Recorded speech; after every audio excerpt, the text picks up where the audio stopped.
And that was the intro. Hello everyone, my name is Nano. We have a problem. You see, I had lined up a few movies to watch for the month of June, and on my second week of the month, I was ready to dedicate a video to watching the movie Uglies, as it was a movie that kept getting recommended on my PlayStation 4 for some reason. And yes, I still use a PlayStation 4, both people just move different, okay? But then it came to my attention that Danny Gonzalez made a video on the matter, and now it's just like, shoot, he's made a video on it.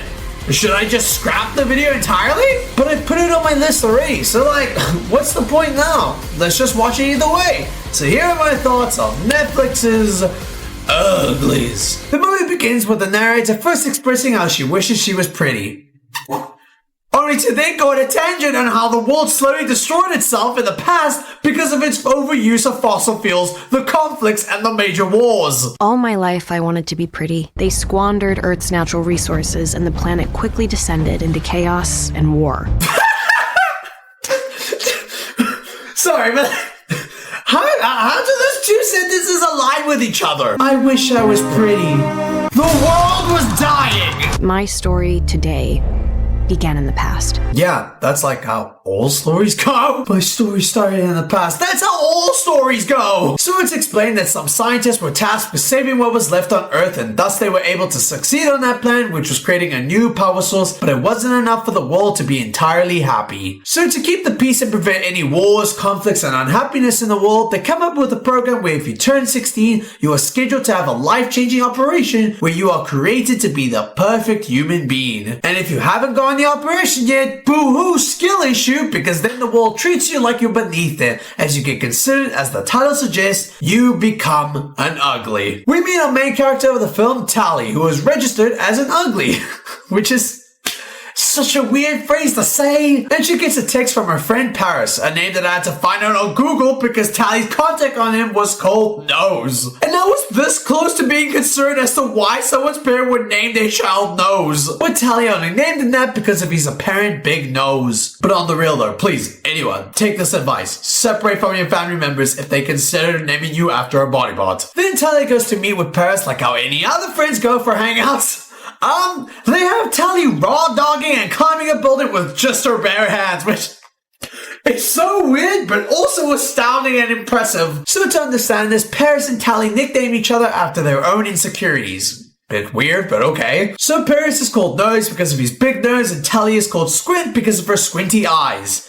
Which is, an odd choice, as you never see her have a squinting issue throughout this whole movie. But okay. They speak about how Nose is getting ready for his perfect operation tomorrow while Tally has to wait 3 months for it. They make a plan that even with the surgery, they still plan on being friends forever, even keeping the scar that they share together, and that Nose will visit her after a month to tell her everything that's happening in the quote, perfect pretty life. All the uglies are gathered together. All the uglies are gathered together to meet Dr. Cable, who is like this very powerful figure with the organization regarding giving these teens these powerful surgeries. With one elegant procedure that will make you perfect and free from hatred and discrimination based on the way that you look. You mean the discrimination that you created yourself? You literally created 2 separate cities, both for the pretty people and for the quote, the uglies, where neither sides are supposed to meet with each other. Oh, and also, you literally refer to the quote, non-pretty people as the uglies. Let me remind you again, they call people by the uglies. If that's not discrimination, then I don't know what is. It's been a month after Nose got his surgery, but Nose has made no effort to reach back to Tally at all since the night where they're supposed to meet up by the bridge. Tally sneaks out of her room, casually jumping out of a tall building and easily landing on her feet like it's nothing. Christ, she's got some good legwork. So she makes it to the bridge, only to find out that Nose is nowhere to meet her. Feeling worried, Tally climbs around the bridge with the great help of her stunt double to get her to the other side where the perfect people live in the city. Tally would then put on a mask that does whatever that is.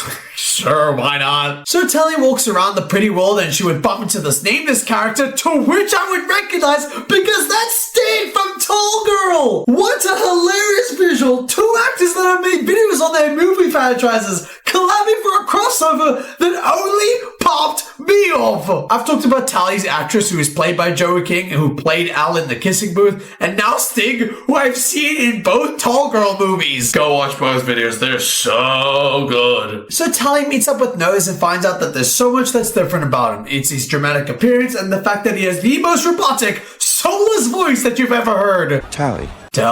What What are you doing here? What are you doing here? But Tally could see how the connection together is just not what it used to be, even noticing that Nose even removed his scarf from his hand, even though he had promised Tally that he wouldn't remove it. I mean, you'll get it when you're pretty.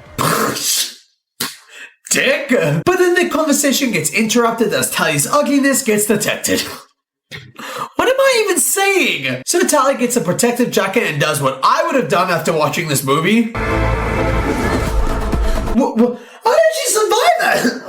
Will that be explained? Nah. Okay. When a ship tracks her down and tries to get her back to her room, she gets saved by another ugly member named Shay. Please let this be clear, I am calling nobody ugly here. I am just referring to the title that these characters are given. Tally and Shay have a little, oh my gosh, did we just become best friends? Montage with each other. Even Shay encourages Tally to skip school so that she can teach Tally on how to become the Silver Surfer? I don't know. To which Tally learns the skill with such ease. 3, 2, 1. Okay, maybe I lied on that one. So they go on this school day and Tally goes bonkers over the fact that someone has a book. Because, ooh, books are banned in this facility. We get 2 back-to-back montages of some terrible CGI and learning how to be the Green Goblin later, and Shay is starting to show some signs that she might be against the idea of going through the surgery. She urges with Tally to go to this place that was always deemed as a myth, a place called the Smoke, which is seen as a place with the gift of giving freedom. So Shay tells Tally to meet her later to go find this place together. What is that?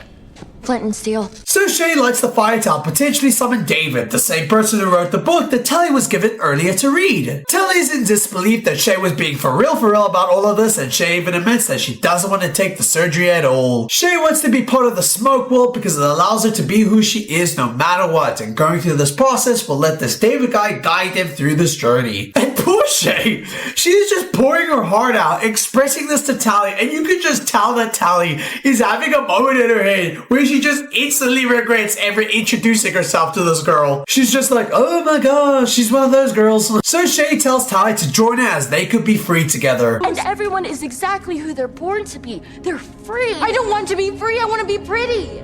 So a light appears, seemingly to be David, and Shay goes on surfing away to him, leaving Tally behind. Tally gets ready for her surgery, but instead of doing that, she gets escorted out to meet the leader of all this operation, Dr. Cable, who says that she has to put Tally's surgery on hold as they need Tally to help them get Shay back from David, as they warn that he's a dangerous and manipulative man. And Dr. Cable's so sweet. She truly helps her case in proving that David's the evil one and not her by, blackmailing Tally to be an ugly forever until she reveals where Shay is. Maybe a night back at the dorms will help you remember. You're gonna send me back to the dorms?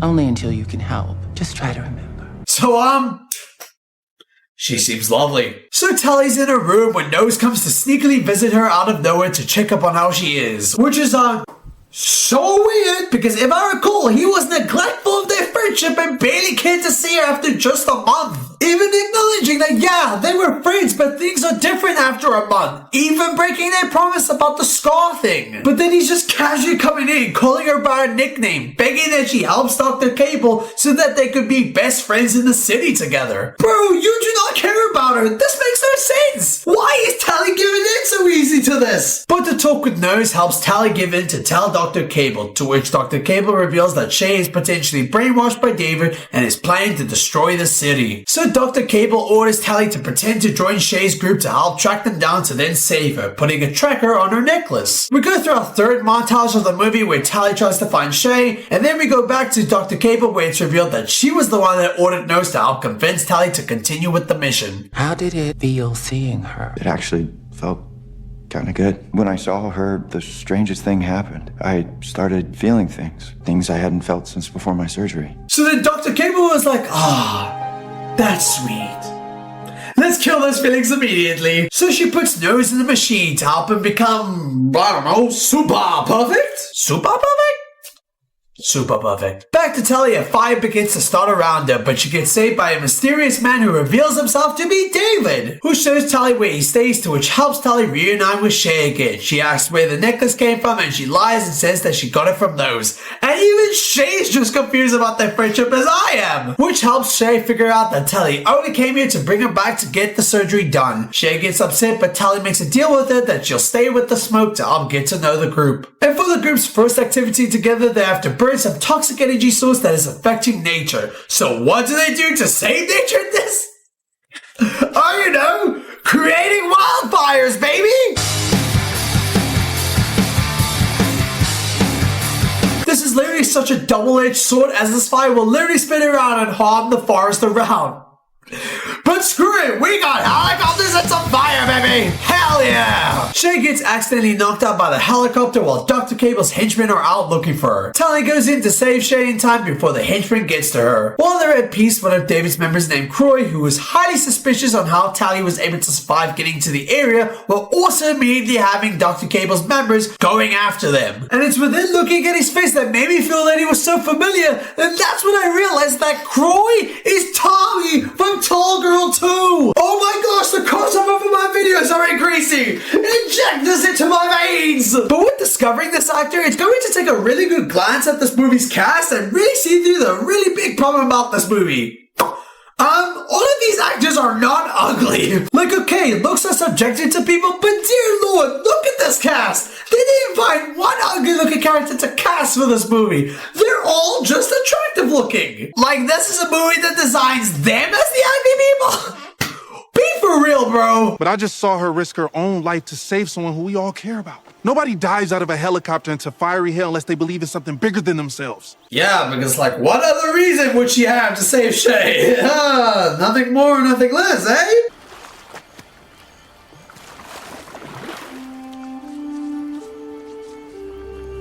That was so uncomfortable to watch. Why did they make Talia just look at David bathing himself alone for just an uncomfortable long time? It's a bit weird, but okay.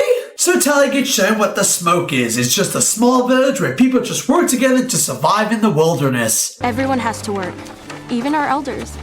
We don't have money, so we share things and trade. Okay, stop here. Two things. One, little nitpick, but it doesn't seem like the most freeing life if the elderly are still working to this day and are doing the hard shifts. Are we really working in this village till death?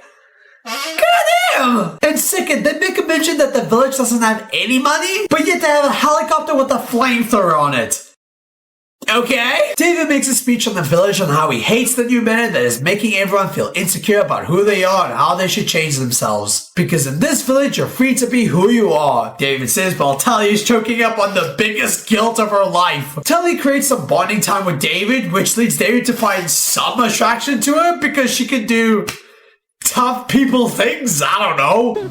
You never quit, do you? Like, she just puts the railroad track back into its position by pulling the power jack back and forth. And David's just like, whoa, this girl is crazy committed to this. Even David offered to give his own gloves that he made himself to Talia when she was getting too many blisters on her hands. Good for Talia for creating another emotional attachment to someone that she's going to end up breaking their hearts for later from the truth. So David and Talia are walking together and Talia confronts David about this potential weapon that the village may have, which as David's parents had meant that they were involved in creating the surgeries but realized how corrupt the system really was. Keeping quiet on how some of the surgeries have killed people and even rewired the teenagers' brains, preventing them from being who they are so that they could become easier to control. So Talia burns her necklace tracker, which feels so pointless already at this point, as you've been in this village long enough to help Dr. Cable track as to where you guys are.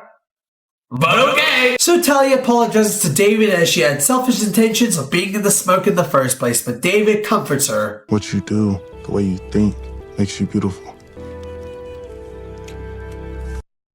This connection is so generic. The next morning comes and what a shock! Dr. Cable's henchmen go in to intrude on the village, capturing almost everyone except for Talia and David, to which Dr. Cable demands for David's parents to help reveal as to where David is. So when they say no, they send in Nose, who is somehow able to look more like a Barbie doll than he did before.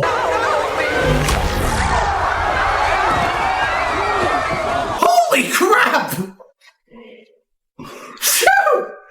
I didn't know they were gonna go there, but okay. And this is where people find out that Tali was in on the plan all along. But Tali is clearly on the good guy side as she runs into a room with the village's secret weapon, lighting the whole room on fire with the help of Samai. Now, I'm not saying it. And it helps straight up kill a guy. Cool, now both teams are equal. So Dr. Cable takes everyone else except for David, so Tali tries to apologize and make things right with David by helping him get his members back. To which David's like, Please let me make this right. I don't trust you. You don't have to trust me. You just have to follow me. wow, that was so easy. Too easy. You were so easy to trust a person that was the reason that your father is dead right now. So Tali asked some of her friends to help create a distraction that could help them getting to the facility that has all of David's family and friends in. To which they easily agreed to it because they instantly go wild for the fact that they're meeting the author of the book that was read around the school. You don't exist. Don't hurt me. Whoa, you're David, that's David. I'm David. Acting! I'm David.